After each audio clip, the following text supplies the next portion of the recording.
yang terhormat pimpinan dari Central Reserve Police Force, Distinguished Director General CRPF, Mr. Vijay Kumar. Saya atas nama delegasi DPR, terima kasih dan penghargaan kepada pimpinan dari Polisi Sentral secara khusus. On behalf of the delegation from the House of Representatives of the Republic of Indonesia, our head of delegation would like to convey our sincere appreciation and gratitude for your warm welcome today.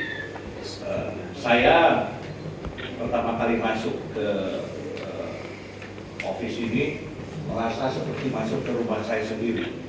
The first time I enter this headquarters of the CRPF, I become like entering my home place. Dan saya melihat lambang pasukan Kobra, saya ingat kepada cerita saya 30 tahun yang lalu waktu saya masih di militer. When I saw the military emblem of your Cobra Battalion, I remember my past experience in the military service 30 years ago. Kunjungan kerja delegasi ini dimaksud untuk secara langsung mendapat penjelasan mengenai apa yang dilakukan oleh India dalam pengaturan dan pengalaman dalam penanganan konflik sosial ini. The purpose of this visit of Member of Parliament from Indonesia is in order to have the information insights how the Indian government and its mechanisms to handle the social conflict in India. Dalam kunjungan ini delegasi membawa 11 orang anggota parlemen yang terdiri dari bermacam-macam partai yang ada di Indonesia. In this delegation, we are consist of 11 members of parliament coming from different political parties in Indonesia. Saya sendiri selaku pimpinan Major General Yahya, TNI retired.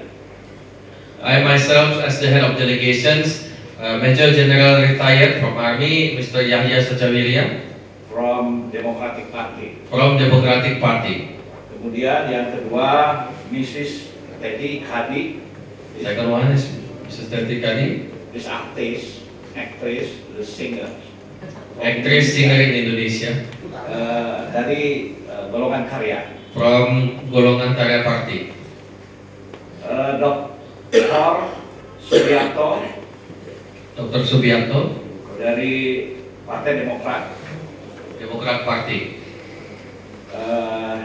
Kolonel retired Guntur.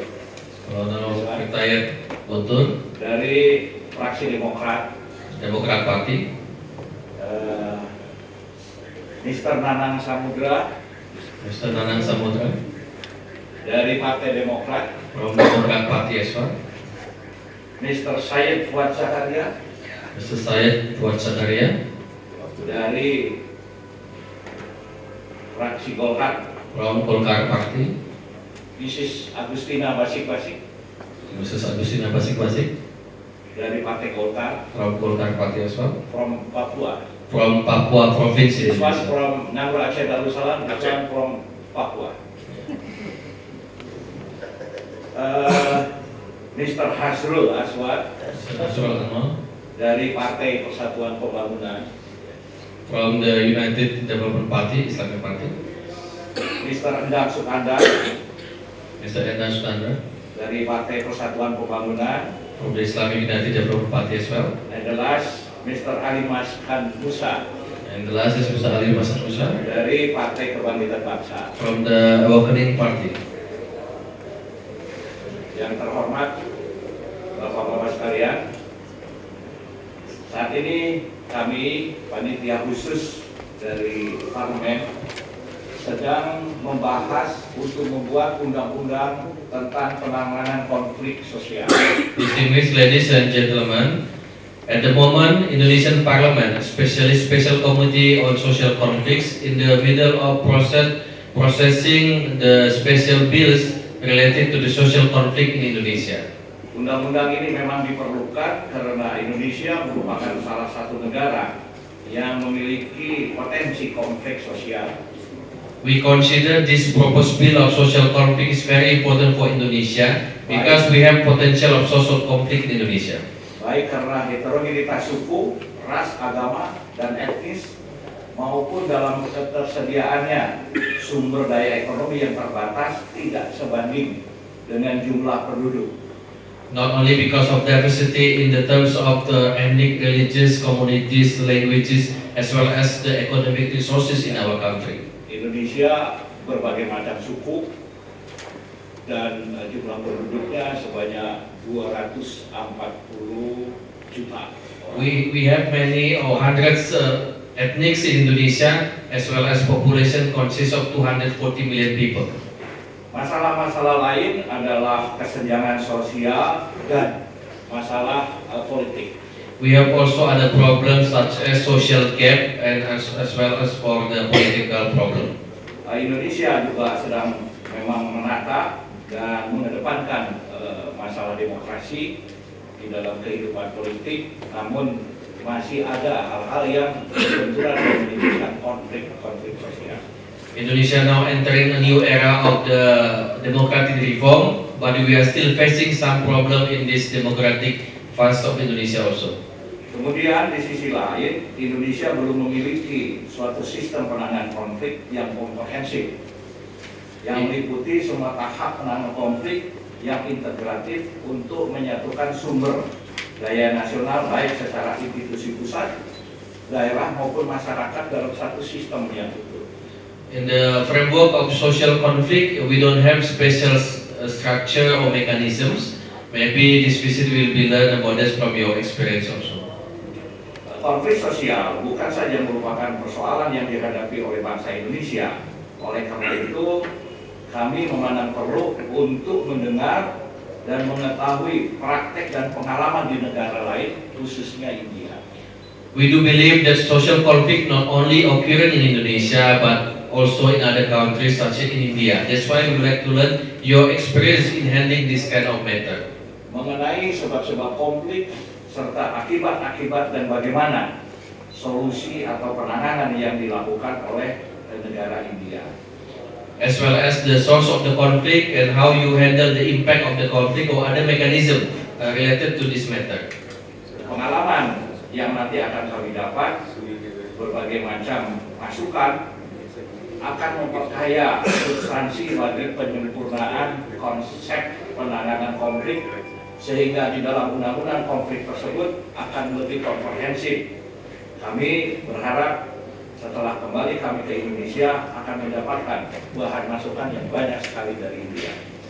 We do believe that our discussion today will be beneficial for our proposed bills related to the social conflict, as well as the mechanism here, how you handle with the CRPF for our better concept for these bills.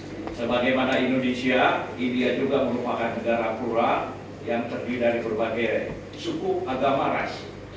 We do share also that India as pluralistic community, the same experience with Indonesia, not only in the terms of race, religions, ethnics, and other matters. Dan mempunyai kesamaan, kalau boleh dikatakan hampir mirip antara India dengan Indonesia.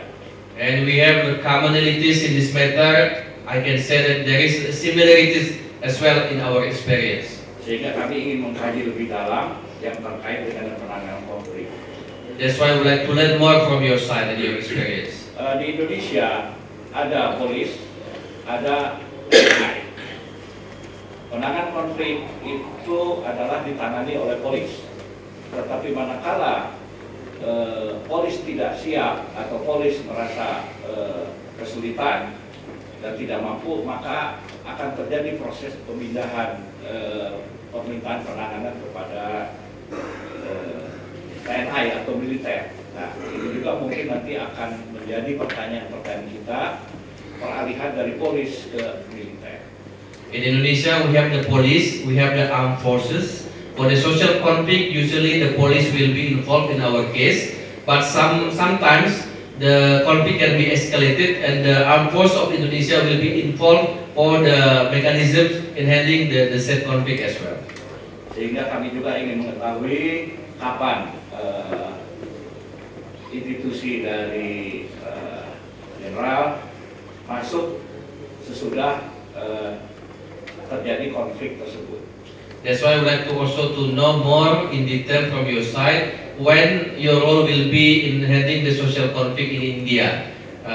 If the conflict occur, how do you involve in the settlement or the institution?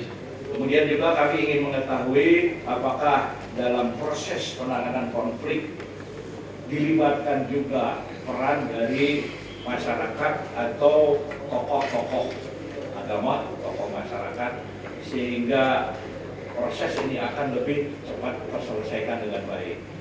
We would also like to know if there is a conflict happen here after the CRPF involved, is there any social or political leader, local or regional, will be involved in this kind of settlement or handling the conflict? Demikian pengantar singkat saya. Hal-hal lain yang belum bisa saya sampaikan akan nanti diperdalam oleh anggota delegasi. There's some of so short introduction from myself, and then my other colleague will add for some questions in our discussion. Atas nama pimpinan delegasi, saya mengucapkan terima kasih banyak atas kerjasama dan masukan terkait dengan hubungan kerja kami. Terima kasih. As the head of delegation, once again I would like to convey our appreciation for your cooperation and the feedback letter during our discussion today. Thank you.